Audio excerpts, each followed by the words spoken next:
pero cuando tengo la época de pesadilla me cuesta, me es difícil porque duermo mal.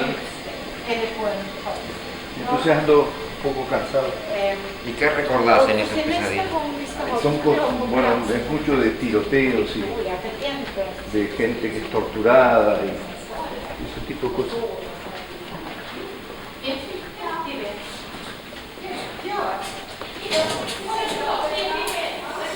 ¿Y lo sublimás o lo eliminás o te torturás vos? No, me produce una sensación de angustia muy grande, entonces tengo a veces problemas para respirar y para despertarme además, entonces no es muy agradable, ¿no?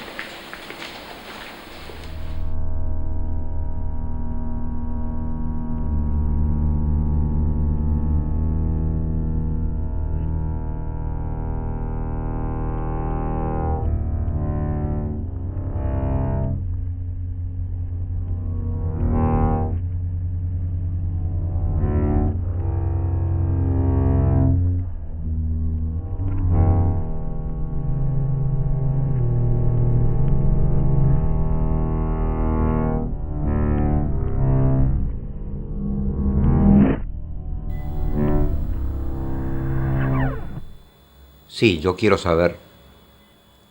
¿Qué quiero saber?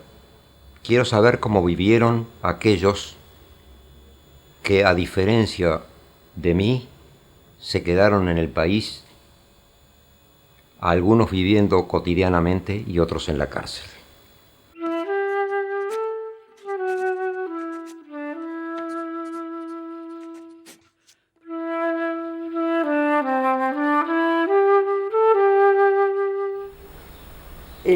El 27 de junio de 1973, el día del golpe, era mi cumpleaños número 11. Yo cumplía 11 años y era un cumpleaños especial porque yo estaba en sexto año de escuela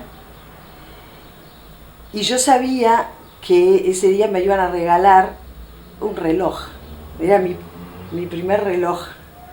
Entonces lo que yo recuerdo esa mañana es a mi papá y a mi mamá sentados en el piso de mi cuarto, escuchando la radio, y me acuerdo, me siento yo parada atrás esperando que me saludaran por mi cumpleaños. Y bueno, no apareció el reloj. Y sí era una época terrible, pero también para mí, que en aquella época, en el año 75, yo tenía 18 años, era una época maravillosa.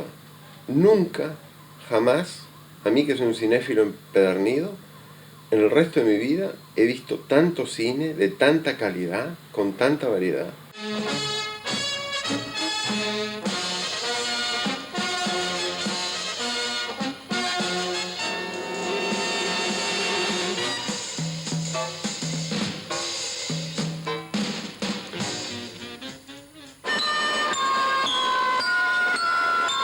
Organizado por el Banco de la República y el Consejo Nacional de Educación, se llevó a cabo con gran éxito el primer Festival de Bandas Musicales Estudiantiles.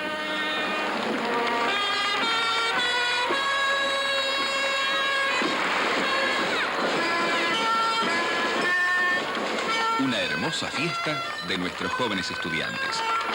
Desde distintos puntos del interior del país, llegaron a Montevideo con su música, color y alegría. Soy oriental y orgulloso, de mi patria yo estoy. Esos cantos que escribió, me acuerdo en 1975, Año Internacional, Año Nacional de la Orientalidad, escribíamos todos los días y cantamos esa maldita mierda antes de entrar a la clase. Lo usual era solamente pollera, pelo atado, o sea, tenías que tener el pelo atado, y la pollera también por debajo de la rodilla, que también para nosotros, ¿no? Lograr ponernos la pollera que se viera un poquito de la rodilla era también maravilloso. Como por ejemplo besarte con tu novio en un parque, eso no se podía hacer. En mi tiempo de adolescencia, yo todavía vivía en San José, estaban varias cosas juntas. Por un lado, estaba mi orientación sexual que emergía y yo quería desaparecer, que desapareciera mi vida. Y por otro lado, los valores de ser varón. ¿Dónde estaban esos valores? ¿Dónde estaba el modelo de ser varón? Yo fui, una de las cosas que hice fue entrar a la escuela naval. Y hoy miro para atrás y digo, pero ¿cómo puede ser en una familia de izquierda, en plena dictadura, a mí se me ocurriera entrar a la escuela naval? Y me acuerdo de la sensación de entrar al liceo militar a jurar la bandera, y me acuerdo que con algunos de mis compañeros, no sé si con todos, habíamos resuelto no jurar la bandera. Y nosotros, cuando te viene la pregunta, no me acuerdo cómo es, juráis, no sé qué, prometéis honrar, yo qué sé, nosotros no contestamos. Y eso, yo me sentía toda una resistente solamente por no haber contestado eso. Los milicos venían a nuestros liceos con unos audiovisuales promoviendo el valor del ciudadano uruguayo. Tenía un reclamo que decía uno que era el más romántico, el más maricón de todos. Si sientes el llamado del mar, acude a él. Era una cosa como hasta sensual. Yo tenía la sospecha que si entraba a una escuela militar me iba a curar de mi homosexualidad. Y mi padre, que también sospechaba, era de izquierda y homofóbico en su momento, que quería, de alguna manera, se aliaba con esa parte de la ideología fascista, se aliaba en la medida de que la escuela militar me podía sacar las sospechas que él tenía de que yo me convirtiera en homosexual. Y di el examen, ingresé a la escuela y maricón no dejé de ser.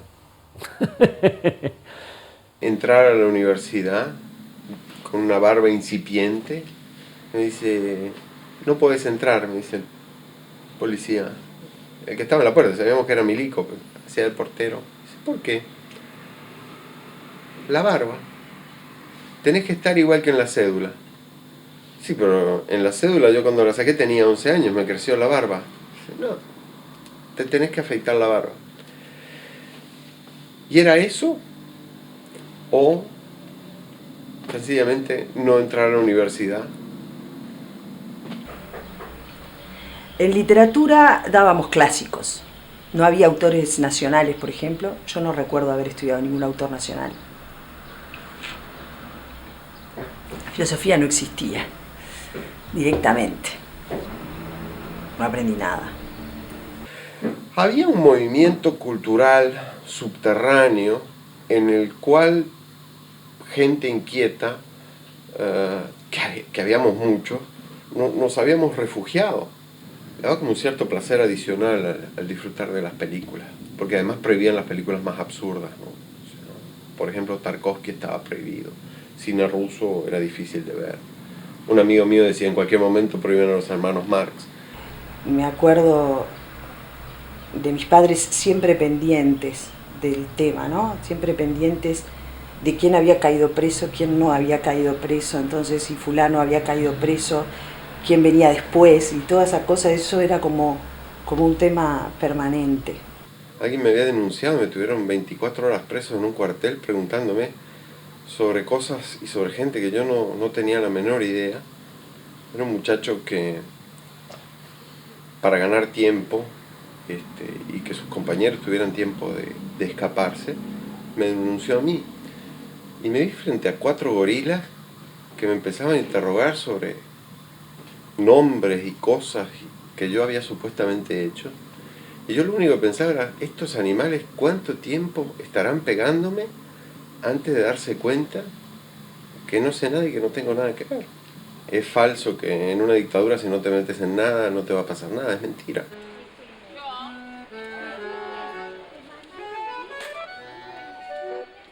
Como guerrillero no hice casi nada. Colaboré en algunas cosas, por ejemplo, en llevar muebles frente a la cárcel para que pareciera una casa normal. Eso fue con Rosenkopf como jefe. Después de un tiempo entendí claramente por qué era. Simplemente por allí se escaparon los 106 presos de la cárcel de Punta Carretas, que es el récord mundial, el récord Guinness. Me gustan los papinos. En lo poco que me entrenaron en la guerrilla, una jefa muy buena me entrenó a hacer cuerpo a tierra con un amigo mío, con viejos revólveres no cargados. Allí no se podían disparar tiros. Y aprendí pequeños detalles. Hicimos también recorridos para entrenarnos, para aprender eso, y por suerte no entré en el sector militar. No me hubiera gustado. Siempre compartimentado, aislado en alguna célula tupamara con muy pocos más. Cuando Mauricio Vigil armó la radio Tupamara, el gobierno llegó a interferir con un pito fuerte. Me acuerdo que tomé una radio elemental y un mapa callejero y determiné por triangulación que la señal provenía del cuartel de bomberos. Yo recuerdo el día que nos desalojó intempestivamente tu vieja, que vos calculabas que no estábamos, y estábamos con Mauricio Vigil en la azotea de tu casa instalando la antena para la transmisión de aquella radio clandestina que había operado Mauricio, ¿te acordás? Y en eso callaron los viejos, ¿qué están haciendo? Y no, sentimos ruido en la azotea. Creo que una respuesta así más o menos le dimos, y ahí empaquetamos la radio, y el doctor, tu viejo, habían llegado antes de tiempo. Hay una cosa increíble de Mauricio que me viene a la memoria, que es maravillosa. Que Mauricio, para que no le dieran tacho, gritaba, picana no, picana no. Y al grito de picana no, le daban picana y no le hacían el tacho para zafar de ese medio tanque que a él lo liquidaba. Ahora no sé cómo hacía para bancar la picana, yo esa experiencia no la tuve. La asfixia despierta todos los resortes irracionales. Es la supervivencia a nivel de instinto. Y para mí fue una cosa muy espantosa ese aspecto. Bueno, lo que dice Walter es cierto. Todos estábamos encapuchados. Yo pasé 6 meses encapuchados. Eso es una tortura, digamos, en términos relativos, una tortura bestial en sí. Y sé de compañeros que se tenían que encapuchar para cagar, por ejemplo, porque cuando salieron de la cárcel, ¿no? Vino la ambulancia y se llevó Luzardo, me iban a llevar a mí al hospital y dijo, yo no estoy herido, dije. Y yo pensé que tenía una bala en el pulmón y dije, mientras me llevan me muero en el camino, no hay problema, genial. Entonces me metieron en un auto, me llevaron, yo seguía perdiendo sangre, sentía la sangre correr, dijo, fenómeno. Me pusieron de plantón en jefatura. Y estaba de plantón ahí y pasaron, estaba Campos Hermida y eso, y dijeron, bueno, Octavio, ahora sí te vas a responder por varias muertes. Es horrorosa la sensación de asfixia, que te agarren 4 tipos, que te levanten, 4 tipos con olor, que volteaban olor a alcohol, y que te zambullían y te ahogabas y no sabías cómo salir y querías zafar, y el borde del tanque te pegaba en el pecho y te pegaban y te golpeaban y te aflojaban y te tiraban de vuelta, te sacaban y te tiraban de vuelta.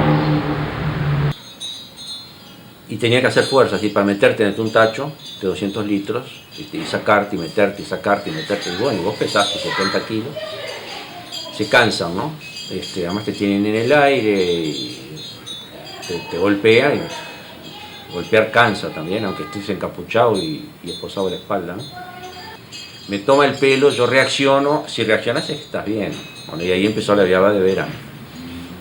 Eras demasiado conocido como para que se te viera en alguna reunión, por más que estuviera compartimentado, que no detectaran que ese es el hombre que hizo Carlos, por ejemplo.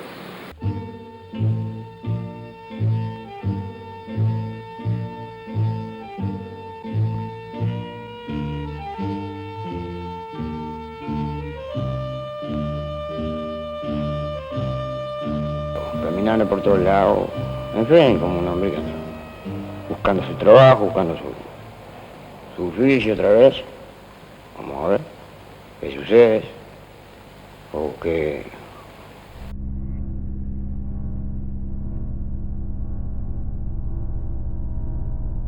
Hacía cine social cada vez más militante, de agitación cada vez más directo.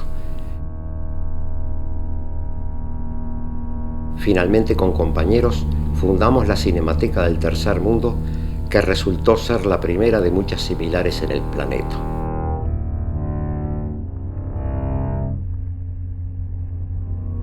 Mis compañeros de guerrilla del cine fueron cayendo, muchos, casi todos. Nunca supe por qué milagro yo no caí preso. Le pregunté al principal policía de la época, Alejandro Otero. Debe estar, o estaría usted incluido, entre la gente de menor importancia o de los cuales menos medios de prueba se tenían.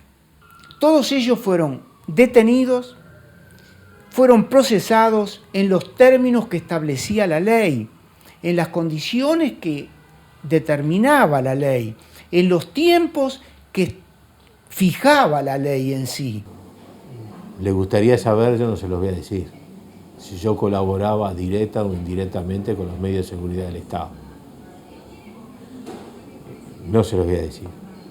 El tema es de que lo que yo hablo es por conocimiento, directo o indirecto. Si yo le pudiera contar lo que yo sentí cuando le pegan un tiro al loco Busconi al lado mío y le caen los pedazos de cabeza y después los tengo que levantar del piso y después tengo que ir a buscar a la mujer, que este hijo de puta tenía como 30 y pico de años, pero desde casa una guacha de 18 años, con un guricito 2 años en la mano, la panza por acá, y decirle que se muere. Y yo ahí entendí que cuando la Ilíada dice, ¿no? Lamento no tener estómago, cuando Aquiles mata a Héctor y dice, lamento no tener estómago para comer tu cuerpo y tomar tu sangre. Ahí entendí lo que era el odio, el rencor. Ahí entendí lo que...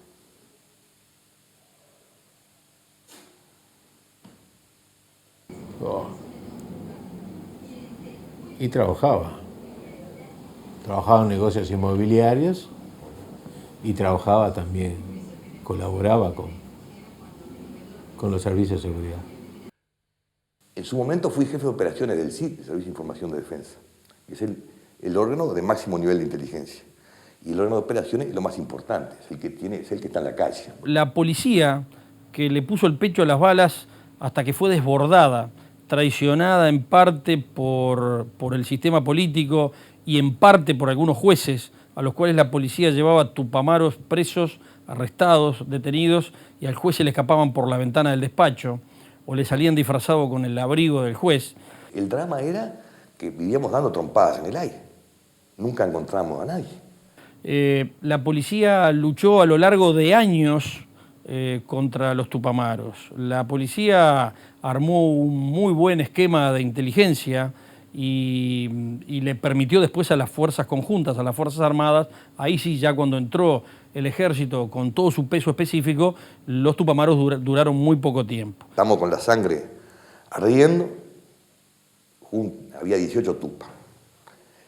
Nos reparten un preso, 2 para cada uno, y nos dice Cristi, de lo que ustedes saquen de esta gente depende la supervivencia de la nación. Nos dice, en la guerra no solo hay que arriesgar la vida, también hay que arriesgar el alma. Ahí no estaban, Cristi y Tabán nos estaban orientando qué es lo que había que hacer. Y fuimos y lo hicimos. Sobre lo que es la tortura en sí, es un método indecente que rompe esquemas y que deja al ser humano que las practica con un gravamen emocional en sí y obviamente que para él y para toda su familia y obviamente que para la sociedad.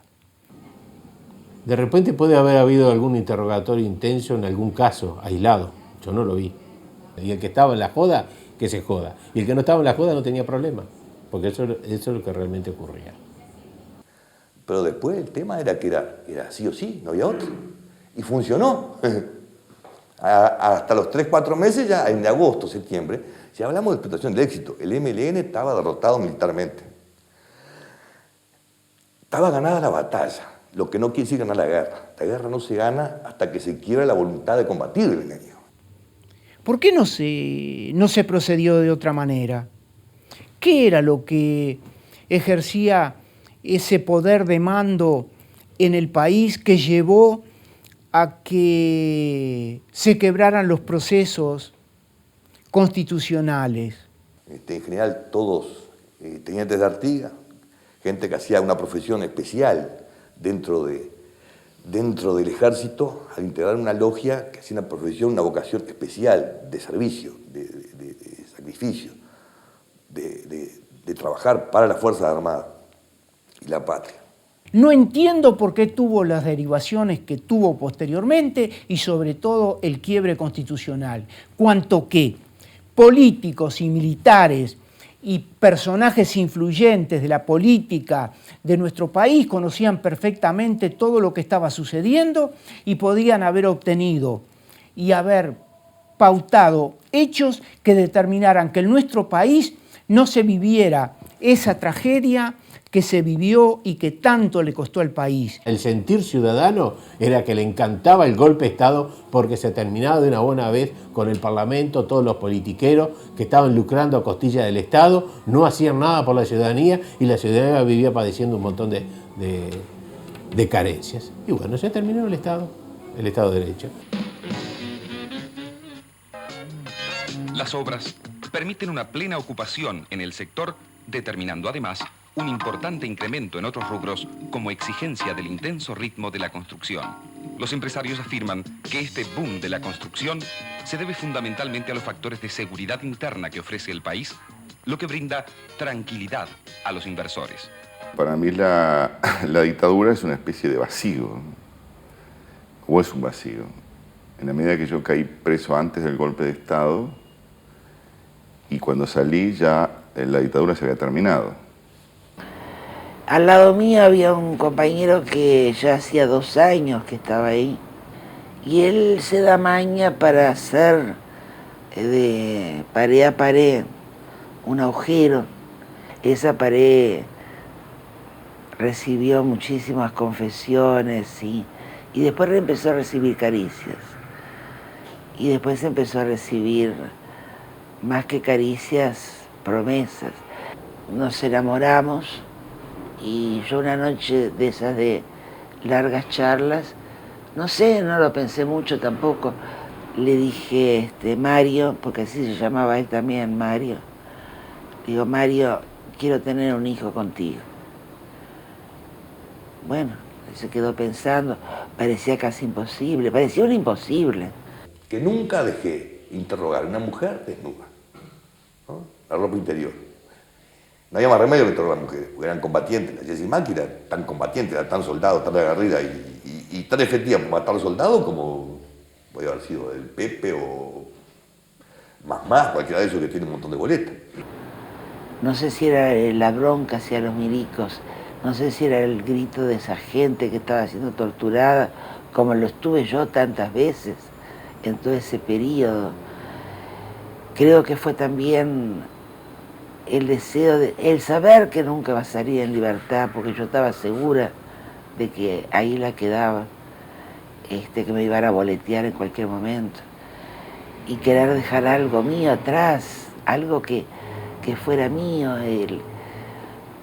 Y también otra cosa, el enrostrarles a los milicos que ellos me podían matar a mí, pero yo podía dar vida. Había una biblioteca muy importante al principio, que después le prendieron fuego, y los milicos se robaron muchos libros también. Y había algunos que decía, bueno, por lo menos van a leer, ahora si los leyeran, pero los robaban y no sé qué hacían con ellos. Estaba prohibido Proust, por ejemplo. Claro que Benedetti, pero no García Márquez. Cosas así, de cuál era el criterio, no. Quizá alguien argumentaba que la represión se caracteriza por la arbitrariedad y por eso es un criterio no tener ninguno, porque así nadie puede elaborar una conducta. Cuando hay un criterio y dice, bueno, me van a pegar todos los días a las 8 de la mañana. Bueno, entonces me preparo. Ahora, si un día no me pegan, o me pegan a las 10, entonces yo paso 2 horas, de 8 a 10, que no sé qué me va a pasar, si me van a matar o si no me van a pegar nunca más. Decidimos en primer lugar casarnos. Entre compañeros, los compañeros que estábamos ahí, y de calabozo a calabozo, elegimos un testigo yo, Mario eligió otro, y nos casamos de calabozo en calabozo. Fue un casamiento, yo diría, a lo preso. Los encendedores, estos encendedores, no había cuando yo caí preso. Yo se lo vi a un soldado por primera vez y quedé fascinado con eso. Nos sacaron para interrogarnos qué sabemos nosotros de un tal Ortega. Nosotros no teníamos la menor idea de que se había producido una revolución en Nicaragua, no teníamos la menor idea de que había alguien que era líder que se llamaba Ortega. Entonces, en ese interrogatorio sirvió para enterarnos de que algo había pasado en Nicaragua y que había un tal Ortega. En la cárcel había que cuidarse siempre. Nunca había un descuido, nunca había 5 minutos de que yo puedo hacer lo que quiera, pensar lo que quiero. No, hasta las conversaciones más íntimas entre compañeros uno tenía que hacerla con cuidado. En un momento había 1000 presos y 1500 soldados, por ejemplo, ¿no? Eran más milicos que presos. Y más o menos la proporción era 1 a 1, ¿no? Siempre. Era un lugar enorme de grande, era una pequeña ciudad.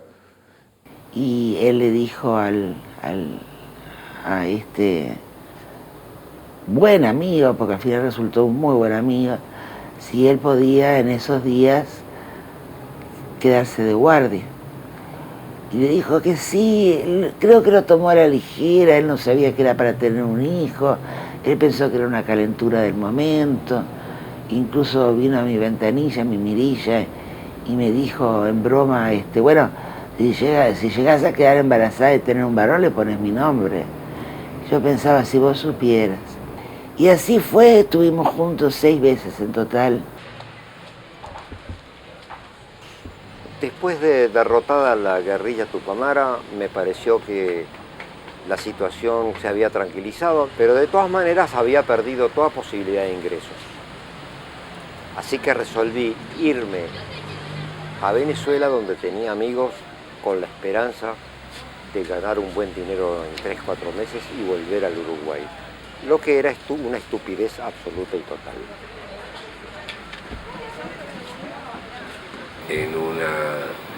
En una visita, hablando de mi hija y hablando de otras cosas, con la presencia de los guardias, me dio tiempo como para murmurarle a Carmen en ese momento, simplemente decirle a Mario que no vuelva. Había un ejemplar de cada libro y entonces hacerse con ese libro era muy difícil.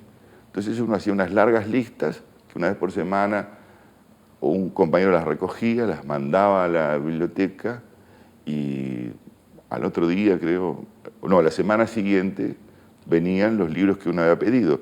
Pero como el primero no estaba, hacíamos listas de 50 libros, 52 creo que eran, y llegaban los últimos de la lista, ¿no? Entonces, y además al final uno pedía libros que estaba seguro de que eran libros gordos, de muchas páginas. Porque te viene un libro lindo, un libro bueno, un libro que estás esperando, pero tiene 120 páginas. Es un día y te quedan 6 más para leer. Y si eran obras completas, eso es lo mejor, obras completas. Hasta las atribuidas leía uno. ¿Viste cuando vienen esas colecciones de Aguilar que estaban las obras completas? Más las atribuidas, ¿no? Yo leí la antología del cuento español de principios del siglo XIX. Creo que son 1600 páginas publicadas por Aguilar. Y el cuento español en esa época era muy malo. Muy malo. Entonces todos los cuentos son malos. Pero yo me los leí todos. Yo le escribí una carta a Mario de amor y le pedí al guardián que se le alcanzara a su calabozo. Lo previsible, esa carta fue parar al comando. A los 5 minutos teníamos al comandante ahí, ¿no? Bueno, Mario pasó muy mal rato, es decir, lo torturaron esa noche, A mí no, me tuvieron de plantón, no pasó más nada. Y al día siguiente el comandante viene a hablar de vuelta conmigo. Me dice, dígame una cosa.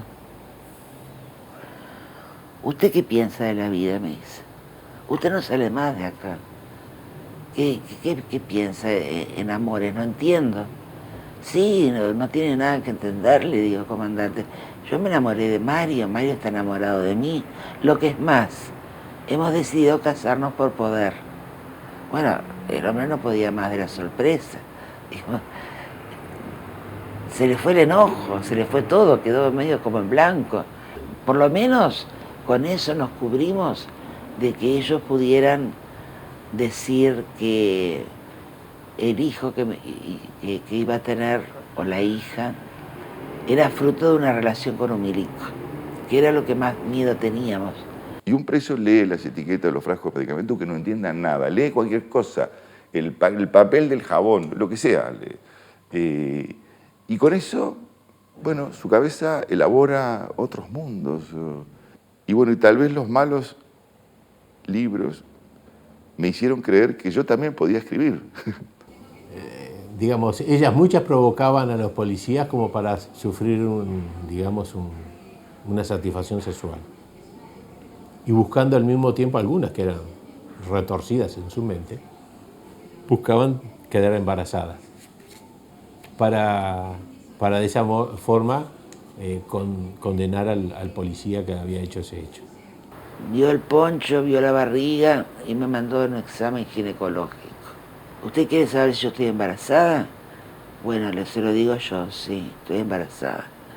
Estoy embarazada de 6 meses y medio. Ahí me agregué 2 meses más, previendo dificultarles el aborto por lo menos.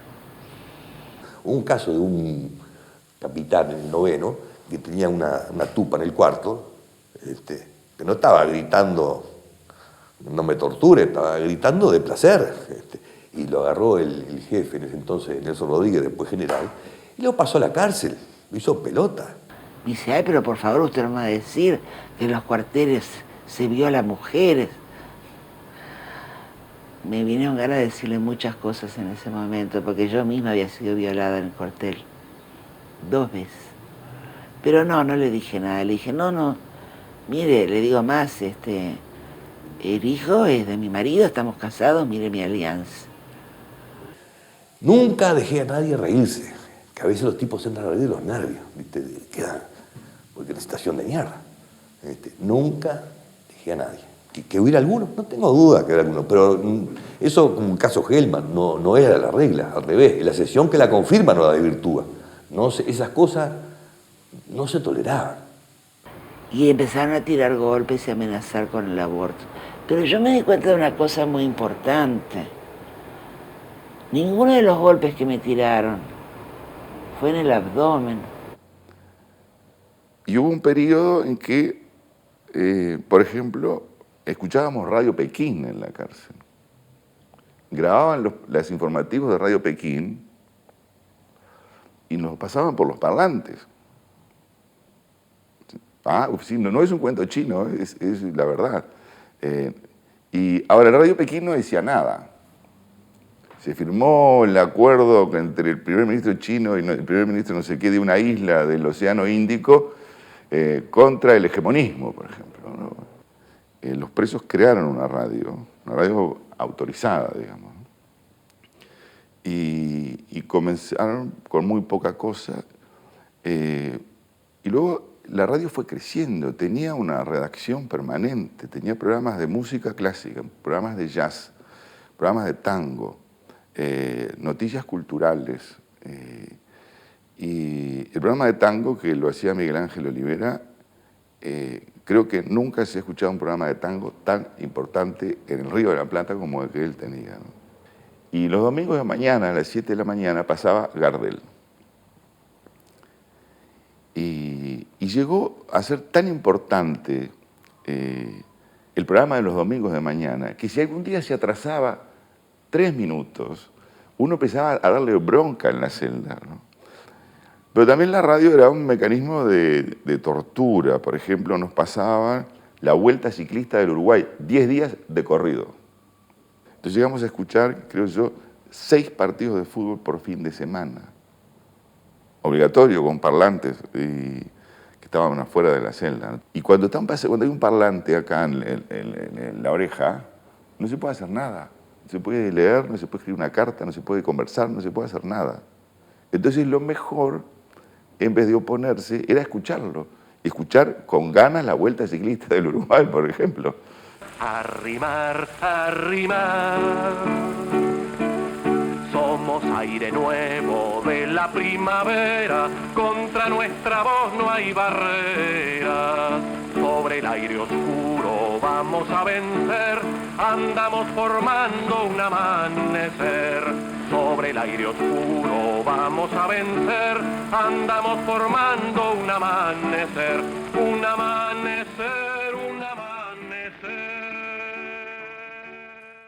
Esos films libertarios, esos films que hice en forma militante, fueron expropiados o robados por la dictadura y les agregaron un comentario oprimente.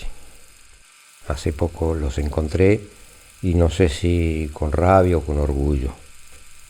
Paralelamente se creaba y fortalecía el aparato militar del comunismo. De acuerdo a normas extranjeras, se organizan, según sus propios términos, grupos, centurias, batallones. También, Cada uno como era cineasta por de una zona, confianza, una para un actividad, film coproducido un por los objetivo Tupamaros, me llevaron a filmar la cárcel del pueblo. Lo hice compartimentado con los equipos pesados de aquella época.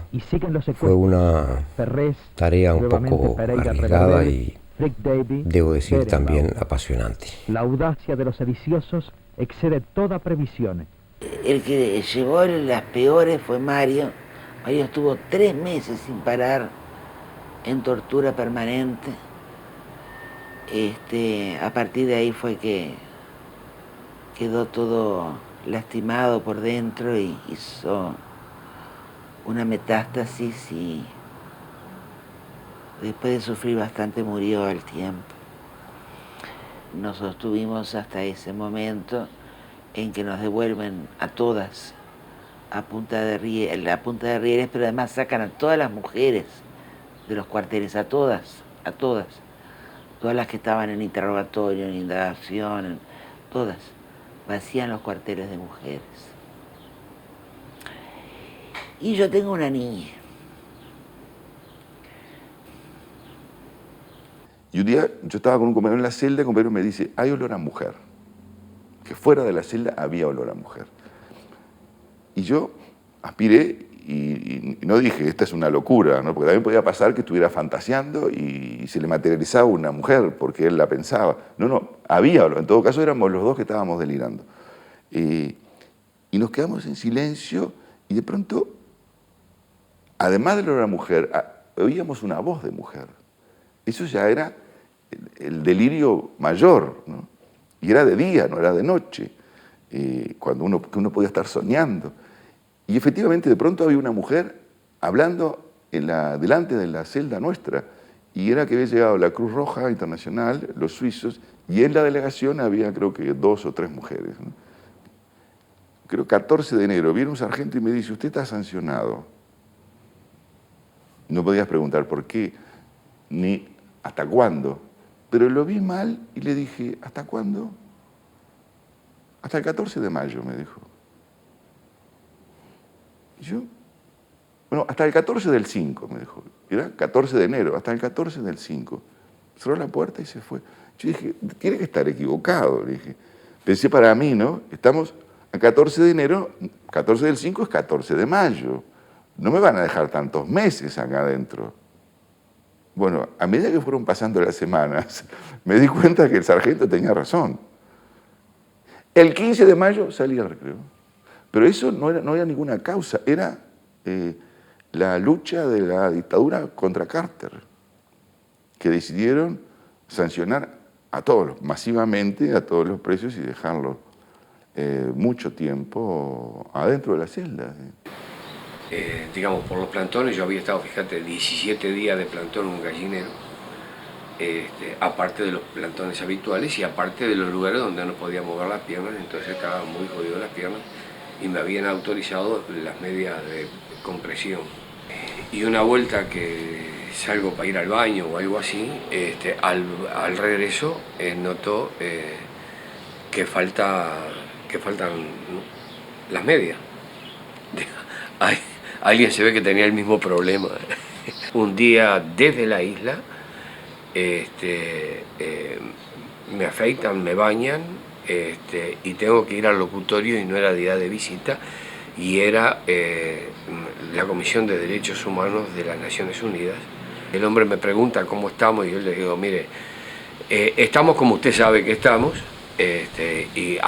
pero además no me haga preguntas acá porque usted se va y yo me quedo y usted no tenga la menor duda que alguien está escuchando. Y cuando regreso a la isla, que así se llamaba el celdario de castigo, el hombre me dijo qué visita era, no, de la Comisión de Derechos Humanos de las Naciones Unidas. Y me mira serio y me dice, por lo de las medias. En principio lo que estaba estipulado era que podía tenerlo hasta 2 años, pero no, a los 8 meses me avisan de que la tengo que entregar. Entonces yo pedí un mes para destetarla y me lo concedieron. ¿Y después a dónde fue la niña? Y se fue con mi madre y mi padre, ¿no? Me dice, ordená y el sargento que le escriba una carta a su novia. Entonces, claro, me trajeron un recaudo de escribir y le escribí, la seduje, la convencí, para la novia del sargento, no la mía.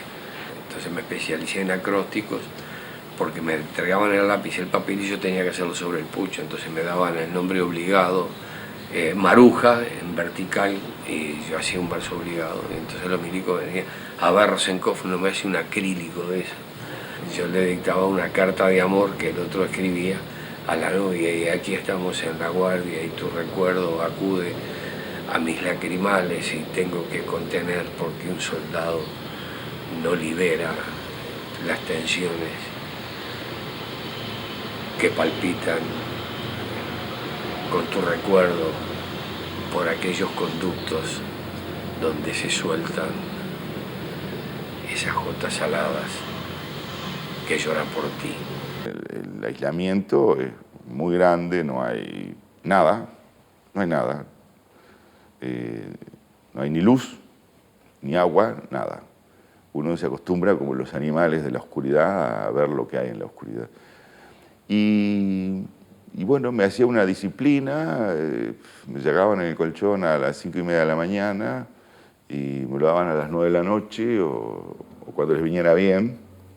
Y lo único que hacían era 3 veces por día se abría un hueco y pasaban el desayuno, el almuerzo y la cena, ¿no? Y uno ni siquiera le veía la cara al otro, ¿no? Estaba dentro de las leyes de juego. Digo, no había ni angustia particular, ni había dramatismo, era como estar en una batalla. Estaba encarado así, estaba dentro de las leyes de juego. Inclusive tuvimos un diálogo insólito con el nieto porque habíamos reinventado el Morse. Estuvimos separados por un muro durante todos esos años, 13 años, de esos los 13 años, 11 años y medio, estuvimos así, hablando a golpe de nudillo. Porque bueno, al no haber estímulos, el cerebro genera todos los estímulos. Los estímulos luminosos, digamos, inventa la luz que no hay, ve las formas de las paredes, los bultos, los auditivos, todos los estímulos, y bueno, se vienen todos los recuerdos. Y uno puede cantar bajito, pero estaba prohibido cantar. Entonces, se habló del suicidio, pero se habló del suicidio como medida de lucha, no de autodefuncionarnos. Y un día me descubrí hablando solo. Y pensé, ya estás loco, ¿no? Pero después me di cuenta que era lindo, ¿no? Entonces me contaba cosas. Y hablaba conmigo. Y ahí fue cuando me hice, en esos meses fue que decidí dedicarme a escribir, pero faltaba mucho para salir. Y ya no podía más con mi novela. Entonces me puse a escribirla mentalmente. Y eso me divirtió mucho. Es que Todos los días le agregaba una cosita, mi novela, seguro. Controlarla mentalmente era muy difícil. Con el nieto llegamos a jugar al ajedrez. Él lo marcaba en la pared y después lo borraba, y más o menos teníamos que recordar de una jugada a otra donde dejábamos la ficha. Y una vez tuvimos una discusión muy dura, tremendamente dura, sobre la posición de un alfil, que estaba en tal casillero, no, que en tal otro, entonces discutíamos a través del muro. Yo tenía el tablero en el zapato, que era un pedazo de papel marcado y en determinado momento doy un golpe como para colgarle el tubo y le digo, contigo no se puede discutir. A veces tengo la sensación que discutir contigo es como estar hablando con la pared. Entonces del otro lado del calabozo se oyó una carcajada tremenda. Esa nulidad de la percepción, eso es la peor tortura que hay. Y eso fue lo que pasó, que me impidió a mí saber lo que estaba pasando en Buenos Aires con los chiquitos que estaban siendo secuestrados. Porque si yo hubiera sabido que eso estaba pasando en Buenos Aires, cruzando el charco nomás, yo no me largaba a eso. Y tenía diarrea, hacía seis meses que estaba con diarreas, tenía diarreas con sangre. Entonces al final trajeron un médico del hospital militar que me examinó y se dio vuelta y le dijo al sargento, miren, a este recluso tienen que darle bife y además puré de papas y luego le hacen una manzanita al horno. El sargento casi se muere de la risa, pero simuló bien. Y después que se fue el médico me agarraron del cogote y me arrastraron hasta la celda y me dijeron, bife te vamos a dar a vos. Por dramático o intenso que sea, es un momento, es un rato, un tiempo. Lo largo es la cárcel, ¿no? Porque es mentira eso de que quedás reventado, ¿no? Si tenés un poco de sensatez y soberanía sobre tu devenir, ¿no? Yo pienso que el exilio es el que te amarga más, el que te jode más, el que te erosiona más, ¿no? Por eso el exiliado, mientras no puede volver, está queriendo volver, y después se te da la tragedia de que cuando podés volver, no volvés. El exilio es al mismo tiempo que un mal, por otra parte es también una oportunidad. Es una oportunidad de aprender cómo son otros pueblos, de entender qué es lo que puede pasar en otra sociedad, de manera que no lo veo como una tragedia, lo veo como una dificultad, como un obstáculo a superar. El problema del exilio puede ser la eternización, y demoré, no debiera haberme ido en el momento en que termina la dictadura, es decir, entre 13 y 15 años después de haber llegado, pero demoré hasta 25 años con una esperanza de hacer un segundo largometraje de ficción, de hacer documentales. Llegó un momento en que ya dije, esto no va más, se estaba muriendo un hermano mayor mío, vine a quedarme con mi mamá en Montevideo, y a partir de eso empecé a venir cada vez más a Montevideo y me quedé en Montevideo, me gusta más. No teníamos idea de qué carajo era el Partido Comunista, los Tupamaro, el PPP, para nosotros era todo enemigo. No sabíamos que había diferencias entre los anarquistas y los comunistas y que los Tupas no eran comunistas. Después me enteré con el ñato que no eran comunistas, que estaban peleando para que fueran los privilegiados los niños, los enfermos y los viejos. Y ahí digo, ¿para qué carajo? ¿Por qué nos estamos peleando? Entonces nosotros queremos lo mismo. Y me dice el ñato, y el Goyo me dijo lo mismo, me dijo. Y fueron a hacer la tregua, el Goyo y Cristi, y no sé por dónde, Bordaberry, y ahí se trancó la cosa. Nos seguimos agarrando los tiros, matando entre nosotros. Nos comunicaron que a partir de este momento, a poco que nos sacaron del penal de libertad, son rehenes. Cualquier acontecimiento, cualquier acción que se produzca afuera, ustedes se simula una fuga, acá no hay ningún problema, ustedes saben cómo se arreglan estas cosas, me dijo. Nunca conocí un militar que hubiera leído Mi lucha. Y yo la empecé a leer y me papó. Pero había una tendencia pro-nazi, ¿viste?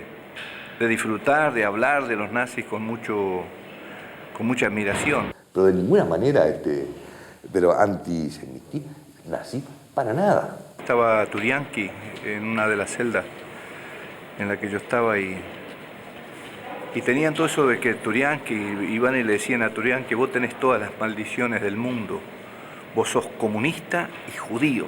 Fuimos a Múnich y recibimos instrucción en la escuela de inteligencia de Alemania Federal, que era dirigida en ese entonces por un capitán retirado que había sido ayudante de Rommel. Ahí los alemanes me enseñan que se consigue mucho mejor la información haciendo trabajo de inteligencia que trabajo policial. ¿Qué es trabajo de inteligencia? Conocerle los agujeros a un tipo, aprovecharlo y darlo vuelta. ¿Ah? Lo que nosotros hacíamos, ¿cuál era? Trabajo policial. Lo seguíamos, lo agarrábamos, le dábamos una buena pateadura, hasta que el tipo decía, bueno, voy a colaborar, siempre a regañadientes a los tirones. Ahí cambió la cosa. Primero me dicen los alemanes, me enseñan los alemanes lo que es inteligencia, que no teníamos idea. Nunca vi un gringo, y estuve después haciendo varios años cursos en Estados Unidos. Y aprendimos otro mundo, que existía otro mundo, cómo funcionan los servicios de inteligencia. Los tipos para reclutar gente para dentro del servicio, o para fuera del servicio, agarran un barrio pobre, dentro de lo que puede ser pobre en Alemania, pero que, ¿verdad?, también hay huérfanos, cosas así, ponen una casa a cargo de un oficial retirado, y ahí agarran los huérfanos o el pobrerío, los traen a jugar a la pelota, les dan el catecismo, que para ellos es la historia de Alemania, la historia verdadera, no la que han hecho, no la que cuentan los medios dominados por los judíos, y los van ayudando a crecer. El intérprete que yo tenía hablaba español fluido, había sido criado por el servicio, huérfano de chico, una lealtad absoluta, era su familia, sus padres eran su jefe, y iban a seguir siendo eternamente como son los padres, porque no tenía otro. Yo le preguntaba a qué edad los agarra, y me dice el que nos estaba dando en ese momento esa charla, dice, como dijo Santo Tomás de Aquino, cuanto antes mejor. Si podemos, en los brazos de la madre. Eso no podíamos. Pero lo que sí podíamos era agarrar un cantegril y llevar una pelota, sacar los gurises de la calle, en vez de estar tirando pedrada, robando alguna cosita, entrar a jugar al fútbol, darle un café con leche, no nos daba plata para muchas cosas, darle un café con leche, matarle un poco el hambre y hablarles de la historia de Uruguay. Y bueno, tuve una etapa mística muy importante donde yo pensaba de que era una especie de nuevo Mesías. Es decir, como los judíos habían rechazado a Jesús, yo pensaba que yo era una especie de nuevo Mesías para los judíos.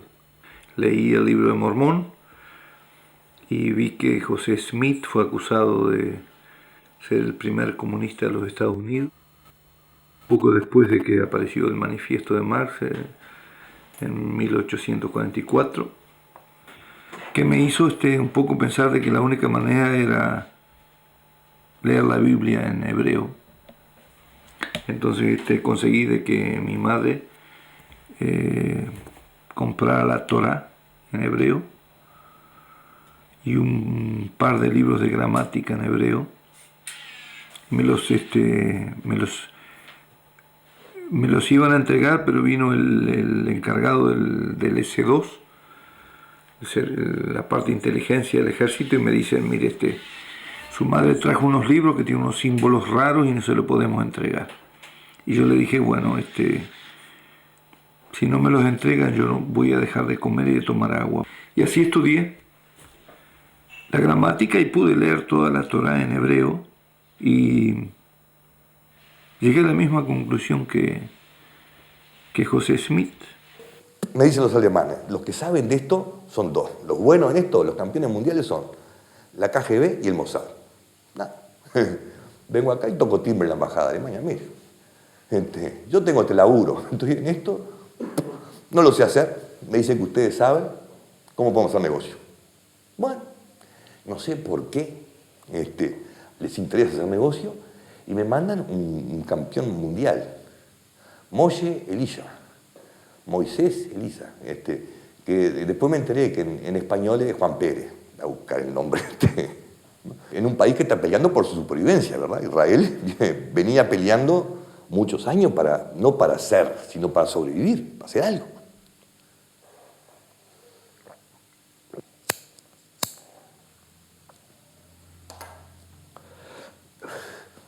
Y el tipo, bueno, la única forma de aprender es haciendo. Teoría no. Y sin darme ninguna clase formal, me enseñó qué es lo que hace un jefe de operaciones de un servicio de inteligencia. Los gringos sí nos daban eso, llevaban los cadetes a Panamá y le enseñaban lo que yo sabía, la guerra de guerrilla en la selva en Vietnam. Nada que ver, acá no hay selva, el montecito de porquería. Si ¿dónde se puede esconder una guerrilla? En Montevideo. Pero después de eso yo empecé a alucinar. Y eso fue el terror, ¿viste? Porque cuando yo empecé a escuchar torturas, ¿viste? Que había sentido antes y nuevas.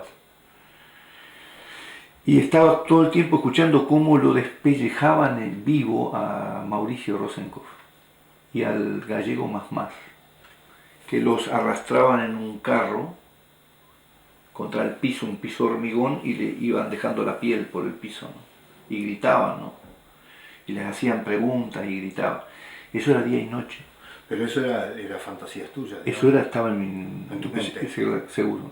Y empecé todos los días, día y noche, con la tortura. Y dale. Y empecé a gritar, déjense, váyanse a la puta madre. Tortúrenme a mí, carajo. ¿Por qué les preguntan esto? A ellos, si ellos no saben nada. Bueno, llegaron los milicos y no entendían un carajo lo que se estaba diciendo, ¿no? Pero entonces después empecé a pensar que la CIA me había implantado, cuando me agarraron y me sacaron la bala, que la CIA me había implantado un chip en el cerebro y que me estaban leyendo los... De eso me enteré en el hospital. Los pensamientos, ¿no? De eso me enteré en el hospital. Sí. De esa anécdota, por decirlo. Sí. Entonces estaba continuamente con eso y tratando de que la CIA no me leyera los pensamientos. Porque decía, ahora van a saber de fulano, de mengano y de sultano, y ahora me tienen bien cagado porque ¿cómo hago yo para no pensar en estas direcciones y estos nombres? Entonces era una guerra ahí contra la CIA y que, bueno, meses son en que voy cada vez más loco. Entonces eso es un terror porque además las voces me producían paros cardíacos. Tenían el poder de pararme el corazón, yo sentía que se me quedaba el corazón y además me mandaban choques eléctricos. Y los choques eléctricos me tiraban de culo, ¿eh?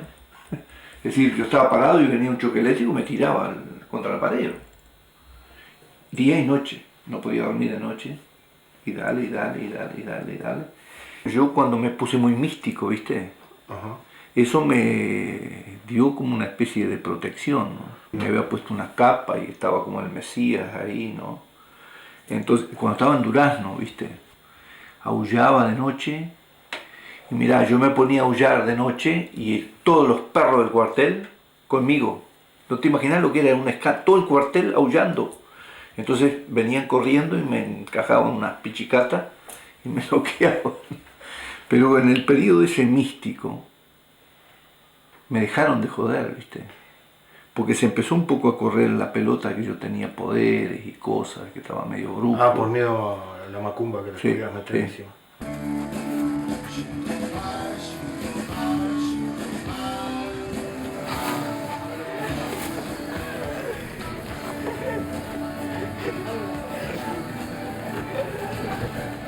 Al volver al Uruguay se me despertaron cosas, recuerdos inevitablemente. Volví a la militancia cinematográfica y conseguí mostrar la miseria de hoy, la miseria cultural en algunos jóvenes sin suerte social.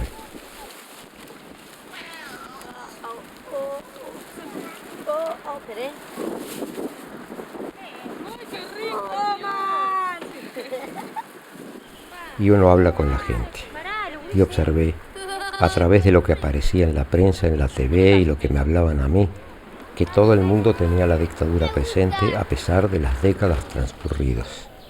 ¡Me muero! Voy a matar porque no hay Llegamos a determinado momento, ellos se acercaron y empezaron a tratar de conversar, por ejemplo, y nos dijeron, nosotros pensamos que ustedes son mejores que esto que nos están diciendo, que ustedes son asesinos. Te pongo el caso, por ejemplo, de un soldado que venía, me vino un día a traer un huevo hervido. Entonces le digo yo, mirá, yo te agradezco muchísimo, pero lo rompemos en 3 partes y le damos uno a manera y otro a base. Entonces, sí, me dice, y lo rompió en 3 pedazos. Y a la semana le tocó guardia y vino con un huevo avestruz, loco, hervido, para romperlo entre 3 y que diera para comer. Yo no encontré ningún oficial que tuviera una actitud benévola o de tolerancia, ¿no? Si me sacaban al recreo era para tratar de que me chocaran contra los alambres de púa o que me mordieran los perros. Para eso me sacaban, ¿no? Encapuchado, ¿no? Y me hacían ir sobre los perros y pisar los perros, ¿no? Entonces a mí lo que esperaba que no me sacaran al recreo, ¿viste? Me sacaban a la visita y me llevaban arrastrando, ¿viste? Me chocaban contra todo lo que había. Tenían una apuesta, había un agujero en el camino, no sé dónde, faltaban baldosas, no sé qué era. Hacían apuesta a ver si yo metía la pata o no en el agujero. Entonces me llevaban y varias veces toqué los cantos del agujero. Me di cuenta que había un agujero, ¿viste? Bueno, nunca metí la pata ahí, pero si hubiera metido la pata, bueno, me la quebraba, obviamente, ¿no? 10º día de plantón, entra el comandante de guardia en el Ingenieros 4, tiene un poder bárbaro y es un sargento, no es un oficial, sobre todo de noche. Y sargento Cipitría. A ese pichi me lo traen para acá. A ver vos, ¿cómo se llama el soldado? No me acuerdo. Preparame una costilla, ponle un poncho por encima. Así saben esto cómo es la cosa cuando el sargento Cipitría está en guardia. Sin explicaciones, sin que me... Nada para... ninguna extra. Así nomás. Él tiene poder, es muy respetado, después me entero de que además es guapo, es fuerte, querido por la tropa, etc. Y el tipo dice eso y nadie chista, ni una palabra. Y efectivamente, cuando Cipitría entra a la guardia, la cosa afloja. No será un milico bueno, pero es bastante decentón, Sí. te voy a decir. Está la explicación de que, bueno, tienen que torturar para conseguir información, primero, con mucho... Pero al final seguramente vamos a estar juntos para construir... Estoy hablando de la oficialidad, ¿no? Y después el pasaje sucesivo a una forma de nazismo, donde hay un disfrute de la tortura, ¿viste? Ahí le entramos a dar una paliza fenomenal. No conseguimos nada. Le preguntamos de qué CAT era, y el tipo decía, soy un comando militar, lo cual provocaba la irritación, la furia de nuestros soldados, todo con un gran nivel cultural, venidos de campaña. Decían, militar somos nosotros, vos sos un tupa hijo de puta, y sacaban la bayoneta y lo querían matar, tipo como así que era militar. Empiezan a leer de mi dossier. Hay detalles que solamente, o sea, estoy seguro, te diría más, sé quién cantó esas cosas. Ahí le había entrado el miedo, le había entrado a doler todo el cuerpo. Y nos dice, bueno muchachos, vamos a hablar bien, dice, déjenme explicarle. Entonces nos explicó cómo está organizado el MLN. El MLN tiene un ejecutivo, que es como el comando de ejército de ustedes, tiene columnas, que son como las divisiones de ustedes. Dentro de cada columna hay gente que se encarga de hacer tareas, que es como los servicios logísticos de ustedes, y la gente que hace las operaciones violentas. Y eso nosotros llamamos comando militar. Y ahí entonces me van a pegar. Ahí nos enseñó cómo era la cosa. Y los CAT son los gurises que andan pintando las estrellas en los muros por ahí. Son gurises. Yo no soy ningún CAT, soy comando militar. Tengo que ver con este secuestro, con este homicidio. Entonces vos sos un tipo importante. Bueno, no quiero hacerme pero no soy de los más chicos. Está bien. Yo sé que se comportó con una enorme entereza, con un enorme valor. No, yo no metí a nadie en cana. Pero lo hice a un precio que otros compañeros no pagaron. Por ejemplo, Flaco Rodríguez Larreta los provocaba, Arturo Dura les decía cosas, los insultaba. Yo pedía por mi madre, yo lloré, yo le chupé la pija a varios milicos. No estoy hablando en sentido figurado. ¿Cómo fue que lo ablandaron? Sí, pegándole. Y No, porque da la impresión sí. de que el hombre habló porque sí. No, creí que lo dejaba. ¿Eh? Claro. Sí, le dimos palo. No sabían cómo hacerlo. No sabíamos cómo hacerlo y le dimos primero con un caño de plomo, forrado con una gomita de 1 milímetro, pensando que no iba a dejar marca, pero dejaba unas marcas infernales. Después otro amante del Artegui dice, no, el asunto es una media con arena. Mentira, media con arena le quedaba la cabeza.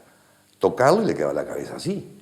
Y llegó al poco rato, el tipo estaba hinchado por todos lados. No sentía ni dolor. Ahí cuando empieza con el tema del banquito, si ya no era... ¿ah? Al otro día es que está dolorido y con miedo, que no es el dolor lo que quiebra a la gente, es la cabeza, es el miedo, ¿no? Es psicológico. Así como el terrorismo es psicológico, los apremios físicos producen un efecto psicológico. ¿Qué más? ¿Dónde íbamos? Finalmente yo había desarrollado una especie de distanciamiento en los interrogatorios que me dio tema para una novela, El Bataraz, que el interrogado hace una transferencia a un gallo y al que torturan es al gallo. Es decir, es como cuando tenés que ir a un quirófano, entonces te distendés, te relajás, porque ya no está en vos el hacer nada. Es decir, digamos, a partir del momento que hagan de mí lo que quieran. En nuestra disciplina política o espiritual, porque ahí no era cuestión de ideología, ahí era simplemente que te prendías a la vida como la hiedra al muro, y además la clave del asunto era hacerlo con dignidad, digamos, no pasar a los hombros del prójimo la cruz que te había tocado, ¿viste? Y es lo que viene en las pesadillas, ¿no? Es el terror de que te llevan de vuelta, el terror del próximo tacho. Es eso, nada más que eso, el terror al tacho. En las pesadillas nunca tengo la cabeza bajo el agua, nunca llego ahí. Pero al miedo anterior y a las cosas que yo hago para salvarme de la viaba, y las cosas que grito y digo y pido por mi madre, y ya te lo dije antes, chupo pijas y hago cualquier cosa, ¿viste? Para zafar de la máquina. Y además con el desprecio de un enemigo que te sabe cobarde y vos estás mostrando una cara de cobarde o terrible y llorando y lo que venga, ¿viste? Que solamente tiene su compensación en lo que te decía no sé quién hace bien poco, según vos decís, ¿no? O sea, la euforia de que pasaste esa viaba, ¿viste? Tiraste ahí, quedaste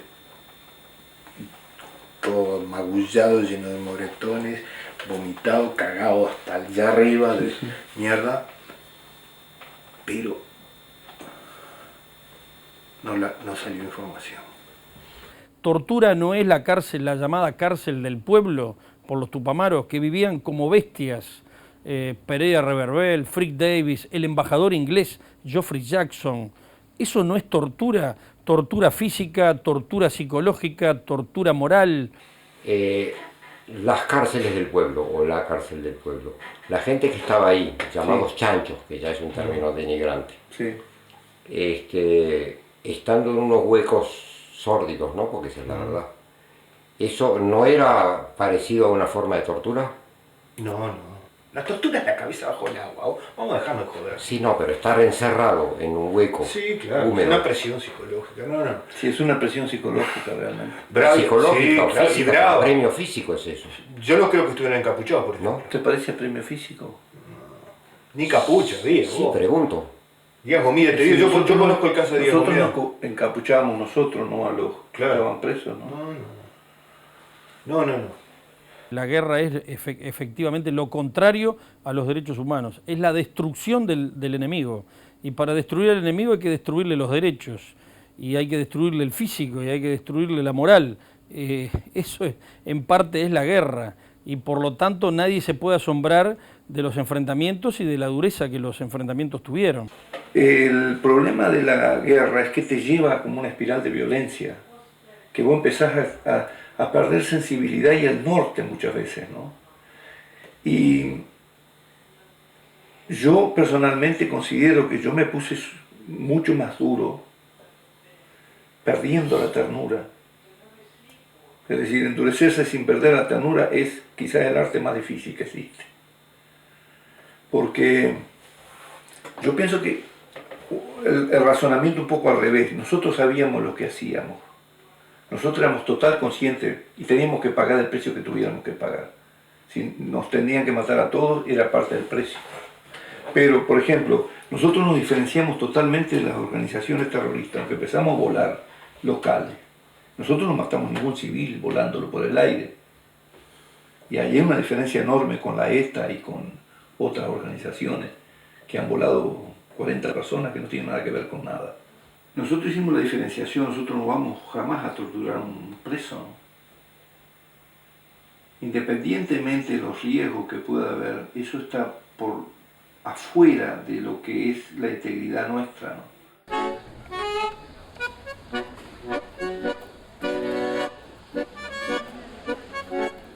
Este film es un intento de reconciliación o de convivencia. Y es también una búsqueda de verdad o de verdades. Y quizás una reconstrucción del alma de la sociedad y de mi alma.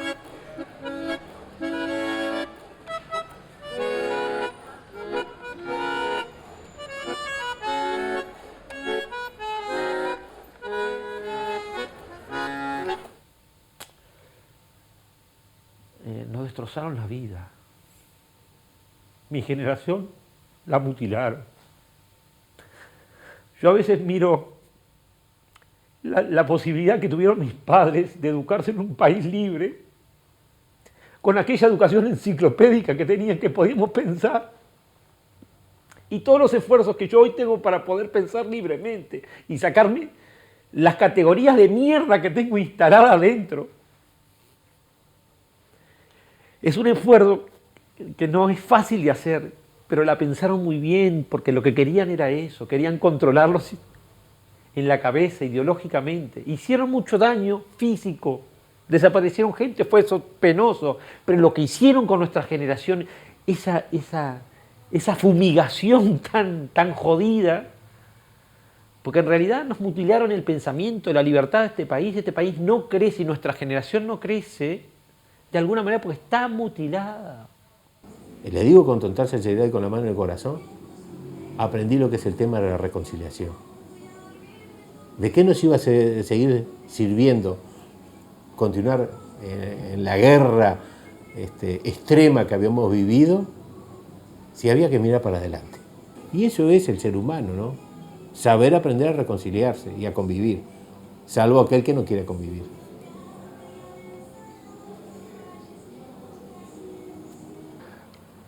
Yo soy un producto de la cárcel, no de la dictadura.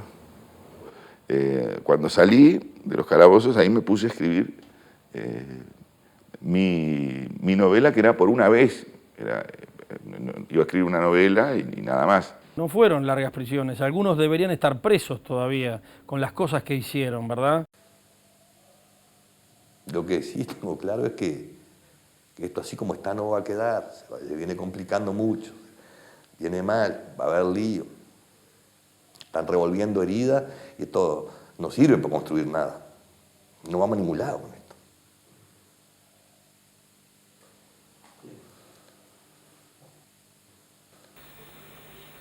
¿Lo podemos algún día perdonar o decir, bueno, ahora está?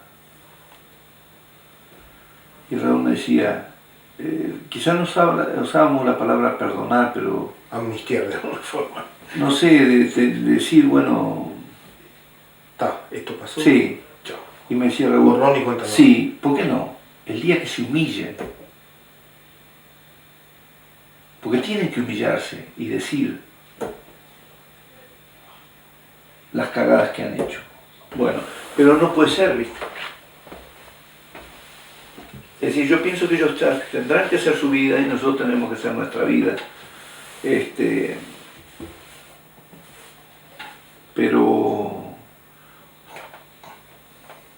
O sea que yo no pienso pienso para nada de esa forma, Archibald. ¿No?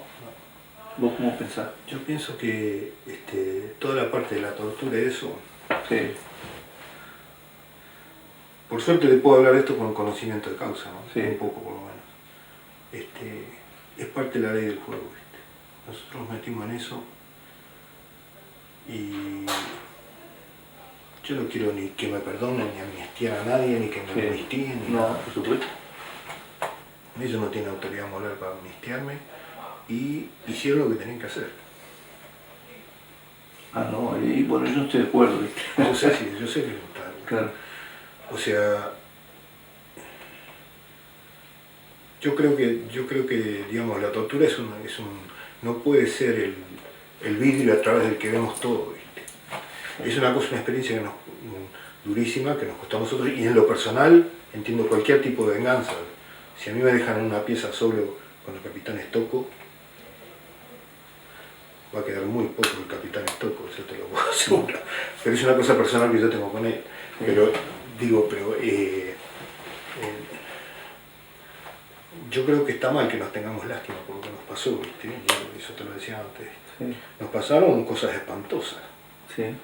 Espantosas, ¿viste? Y cosas que nos han dejado marcas para siempre, y gente maravillosa que quedó por el camino, pero no son por estos hijos de puta, es porque nos metimos en eso.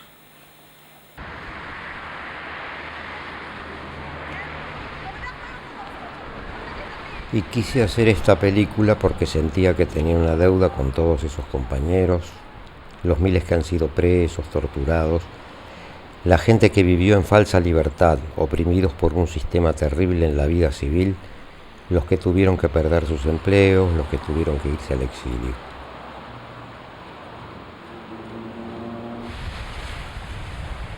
Y además porque tenía la sensación, debido a razones de salud y vejez y cansancio, de que esta podía ser mi última película.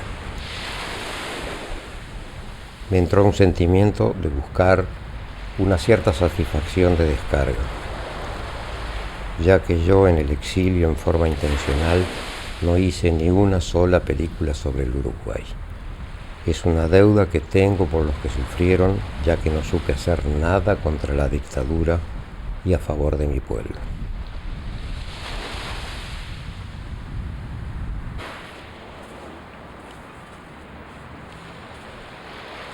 Dice, querida Andrea, ¿cómo estás? Yo estoy mal. Creo que ya sabes por qué. Bueno, si no lo sabes no importa, porque yo te lo voy a contar. Llegamos a Buenos Aires, estábamos todos muy contentos. A los 5 días cayeron los milicos y se llevaron a mamá y a papá, además a Eda, Mirta, Carlos, Luis y Susi. Yo me puse muy triste y grité y lloré mucho, pero no sirvió de nada. Pasó un mes y nosotros seguíamos sin saber nada de ellos. Por suerte, un día pudimos enterarnos dónde estaban. Ya los fuimos a visitar 5 veces. Los dos están mal. A papá le tiemblan mucho las manos y rebajó 8 kilos. Mamá está mejor, pero rebajó 5 kilos. Los torturaron mucho a todos al principio, pero ahora están bien. Parece que van a estar 1 año o 9 meses. Mamá está muy pesimista y papá está muy optimista. Entonces le escribió un poema a mamá, a ver si se volvía más optimista. Te lo voy a escribir, así te das cuenta de que papá está optimista. Entonces el poema dice: vamos mi amor, aprendamos del árbol, que aunque la tempestad lo doble y deshoje, vuelve a ocupar su forma en el espacio, seguro de saber que en sus raíces ya están las hojas latentes en la memoria eterna de la savia. Y después ella sigue diciendo, yo cuando lo leí me puse muy triste porque yo pienso que esto va a durar mucho. Y me pone, escribile a mis padres, pero no pongas nada que los pueda comprometer a ellos, que pueda comprometer a tu familia, o que te pueda, o sea, yo creo que nunca les escribí.